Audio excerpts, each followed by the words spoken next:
안녕하세요, 제타입니다. 일러스트 강의 13번째 클리핑 마스크 및 컴파운드 패스 기능 활용 방법에 대해 알아보겠습니다. 마스크 파일을 오픈해주세요. 클리핑 마스크 기본 사용법에 대해 알아보겠습니다. 첫 번째로 베이직의 네모 도형을 선택해주세요. 그리고 어랭지 브링 투 프론트로 제일 위로 배치합니다. 클리핑 마스크를 적용할 때는 오브젝트를 이렇게 제일 위로 배치해 두어야 해요. 도형을 복사해서 아래 패턴 배경 위에 얹어 두었다면 클리핑 마스크를 위한 준비가 끝났고 기능을 적용해 보도록 할게요. 메뉴바 오브젝트에서 클리핑 마스크 메뉴를 선택하고 메이크 버튼을 클릭합니다. 그럼 위에 만들어둔 도형의 크기에 맞추어 패턴이 도형 안에 들어가는 게 확인되실 거예요. 이렇게 프레임을 만들어 영역 안에 집어넣는 방식을 클리핑 마스크라고 합니다. 넣을 수 있으면 뺄 수도 있겠죠? 전과 같이 오브젝트의 클리핑 마스크 메뉴 안에서 릴리즈 버튼을 클릭해 주세요. 프레임이 투명해지며 마스크가 해제되고 패턴과 다시 분리되는 게 확인되실 거예요. 투명해진 프레임은 얼마든지 다시 오브젝트로 활용할 수 있습니다. 두 번째 텍스트도 클리핑 마스크를 적용해 줄 수 있어요. 이번에는 다른 방식으로 클리핑 마스크를 접근해 볼게요. 텍스트라는 문자를 복사해서 아래 패턴 위에 위치시킨 후 마우스 우클릭을 해주세요. 빠른 실행 메뉴가 실행되고 가운데 메이크 클리핑 마스크 메뉴가 보이시면 눌러주세요. 간단하게 클리핑 마스크가 적용이 됩니다. 세 번째는 클리핑 마스크에 배경을 적용해주는 방법이에요. 문서에 클리핑 마스크 도형 두 개를 배치해 두었고 아래에는 배경이 없는 골드 실버 문자와 배경이 있는 문자를 만들어 두었어요. 각각 클리핑 마스크를 적용해 볼게요. 투명한 배경 문자부터 진행하겠습니다.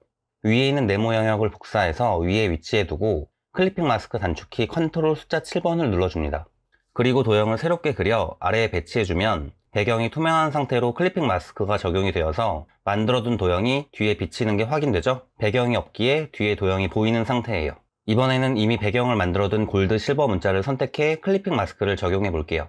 배경을 가지고 있기 때문에 비침 없이 그대로 모양이 담기는 게 보이실 거예요. 만약 투명한 클리핑 마스크 안에 배경을 넣고 싶으시다면 해당 클리핑 마스크 오브젝트를 더블 클릭해서 마스크 안으로 들어간 후에 도형을 추가로 다시 그려 넣어 배열을 맞춰주세요. 이렇게 수정을 할 수 있습니다. 다시 마스크 영역 밖으로 나갈 때에는 상단의 화살표 버튼을 눌러 영역 바깥으로 나갈 수 있어요. 다음으로 컴파운드 패스의 기능에 대해 알아보겠습니다. 각각의 겹치지 않은 도형 3개가 있어요. 그대로 복사해서 아래 패턴 위에 얹어 두겠습니다. 배치한 그대로 클리핑 마스크를 하게 되면 가장 마지막에 있는 원 안에 패턴이 들어가게 되죠. 이런 부분은 컴파운드 패스 기능을 활용하면 3개 도형 모두에 패턴이 들어갈 수 있게 적용할 수 있게 됩니다. 되돌리기를 한 후에 오브젝트 도형 3개를 한꺼번에 선택해 주세요. 메뉴바 오브젝트에서 컴파운드 패스 메이크 버튼을 클릭합니다. 당장 큰 변화는 보이지 않지만 3개의 도형이 하나로 묶이며 같이 선택되는 게 확인되실 거예요. 그렇다면 잘 적용이 된 상태이니 그대로 앞서 배운 클리핑 마스크를 적용해 보겠습니다. 아까와 다르게 도형 전체에 패턴이 들어가게 되었죠? 이처럼 떨어져 있는 도형을 하나의 도형처럼 인식하게 해서 적용할 수 있는 기능이 컴파운드 패스입니다.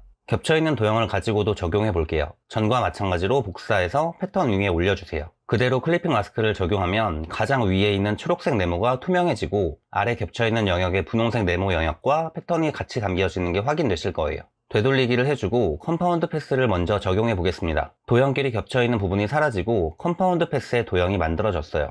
컴파운드한 도형을 선택하고 다시 클리핑 마스크를 적용해 볼까요? 비워져 있는 부분을 제외한 남아있는 부분에만 패턴이 채워졌어요. 즉, 겹쳐있는 도형을 컴파운드로 적용하는 경우 겹치는 부분이 사라지는 형태의 오브젝트가 만들어집니다. 추가로 트랜스퍼런시라는 기능도 알아볼게요. 위에는 그라디언트가 흑백으로 있고 아래는 라인 패턴이 있어요. 결과를 확인하기 위해서 배경을 하나의 도형으로 만들어 두고 아래 배치를 해볼게요. 그라디언트 도형을 선택한 후에 아래 패턴 위에 얹어주세요. 배경 확인 도형은 아래로 이동해두고 겹쳐진 그라디언트와 패턴을 선택합니다. 이제 메뉴바 윈도우에서 트랜스퍼런시라는 메뉴를 선택해서 창을 활성화해주세요. 창이 활성화되었다면 창에 있는 메이크 마스크 버튼을 클릭합니다. 아래에 둔 배경 오브젝트를 위로 올려보면 이렇게 점점 사라지는 형태의 오브젝트가 만들어진 게 확인되실 거예요.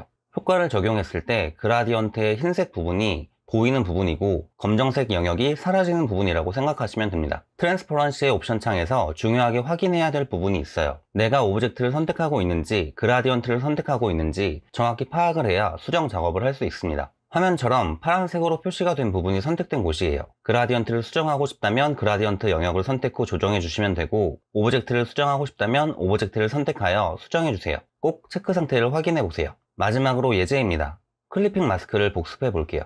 이미 제가 오브젝트와 이미지를 첨부해 두었으니 그대로 작업을 하시면 됩니다. 먼저 오브젝트의 위치를 맞춰 줄게요. 가운데로 위치해 두었고요. 이미지와 클리핑 마스크 영역의 도형을 어랭지로 위치를 잡아주세요.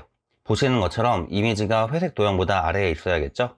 적당하게 위치를 잡아두었다면 도형의 불투명도를 살짝 조정해주세요. 50% 정도 줘볼까요? 아래 이미지가 보이면서 위치를 더 정확하게 잡을 수 있게 되었습니다. 위치를 조정하셨다면 다시 회색 도형의 불투명도를 100%로 주세요. 그리고 클리핑 마스크를 적용해 보겠습니다. 완성이 되었어요.